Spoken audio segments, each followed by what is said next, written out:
If there was a way of thinking, a mental strategy that could help you make better decisions and keep your stress levels low, wouldn't you just use it like all the time? Luckily, there is a concept called negative capability. The name comes from an English poet, John Keats, who died approximately 20 years before Nietzsche was born. The principle of negative capability is one of the cornerstones in Nietzsche's philosophy. Nietzsche actually used this principle when he came to the conclusion and main thesis of his whole philosophy that God is dead as we have killed him by being born. His mind balanced between, yeah, sure, there is a God, and there wasn't any God to begin with. He entertained both of these thoughts until he came up with his own theory, which laid the grounds for his whole philosophy of the Ubermensch. He stuck through the hard times full of doubts and logical incompatibilities, thinking harder and harder until the profound thought occurred to him. Today, the concept is mainly known thanks to the brilliant thinker and even better writer Robert Greene, who has written extensively about negative capability and also about Nietzsche in his best-selling book Laws of Human Nature. So what's exactly this profound mind strategy about? Negative capability is the ability of your mind to hold two opposing thoughts at the same time. It means that you are able to cope with two or even more contradictory signals at once and yet stay unmoved and not overwhelmed. But this concept is much more than just a sharp tool in your mental toolbox.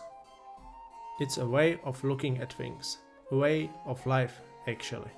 It's not something you switch on and off whenever you want, but rather something you cultivate and develop over time. Last but not least, negative capability is a potent antidote to the most widespread mental illness of all. Nope, it's not Alzheimer. The mind deficiency I'm talking about can be found to a certain degree in every human being and consists of only two letters. It's a disease called OR. The OR disease is the compulsive need to choose one thing or one point of view at the expense of the other. Watch this short clip to get a clear idea of what I am talking about. About this ridiculousness that people think the world is either or instead of and. You're so addicted with or. No, this is good and that's not. Like, collectible watches are smart, collectible fucking sneakers are smart, but Thundercats are not. Jackson Pollock good, sports cards bad. Sports cars good, fucking handbags. Who the fuck do you think you are? The biggest mistake I see right now on everyone's hot takes on NFTs is the culture of no and the culture of either or. If you dropped an M and an E, fucking post-edit this shit, Team Gary. If you dropped an M and an E at the beginning and the end of that fucking terrible word or and made it more, you would actually live life. The biggest issue in life is that people think it's either or, that their religion is better than someone else's, that their political stance is better than somebody else's, that their product is better than someone else's, that their content is better. The human mind is always trying to label things and matters as either good or bad, true or false, beneficial or disadvantageous. Now, it's not all our fault. The human mind is wired to think that way for tens of thousands of years. In the past, this used to serve us well. Some foods were poisonous, some provided us with great energy and helped us to make it through a rough winter. Some animals could be domesticated and provided us with essential resources, others were just predators that tried to kill us like all the time. Of course, even back then nothing was just black or white, but it was much more so than today. In today's world, everything is much more complex, sophisticated, and there are levels and layers to everything. First of all, to be able to incorporate negative capability in your life successfully, you have to possess two character traits that often go hand in hand. The first one is humbleness. You need to have confidence in your mind and your own judgment, but at the same time, keep in mind at all times that you never know everything. As Socrates once remarked, the more I know, the more I realize I know nothing. Don't pride yourself on being the one who knows everything all the time. Instead, take pride in saying, I don't know, or I don't know yet. and being okay with it, as that is the true wisdom. The second trait you have to cultivate is open-mindedness. This largely stems from the humble attitude we just talked about. Being open-minded means you always stay open to different points of view or explanations, especially when you already have your own theory. Negative capability pertains to all areas of our lives. Work, relationships, health, politics, religion. You can apply it to any aspect of your life.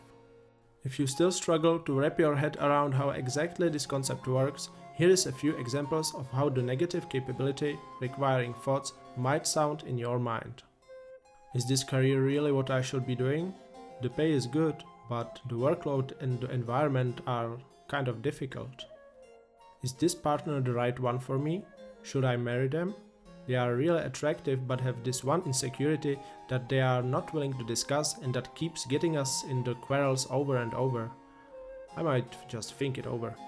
Will the market just keep snowballing like mad or crash ingloriously? The earnings of the companies keep coming in green digits, but it already grew a lot. Or let's say you are writing a story or creating some product. You have a goal in mind for what the result should look like, but somewhere along the way you have kinda lost the clear sense of the direction you were going. You feel that you are making progress, but you are not so sure if you are still heading in the right original direction. Yet that's the nature of any creative process. And nothing will help you to withstand these tough times as successfully as the principle of negative capability. As negative capability is the ability to withstand the times when your mind says, I don't know.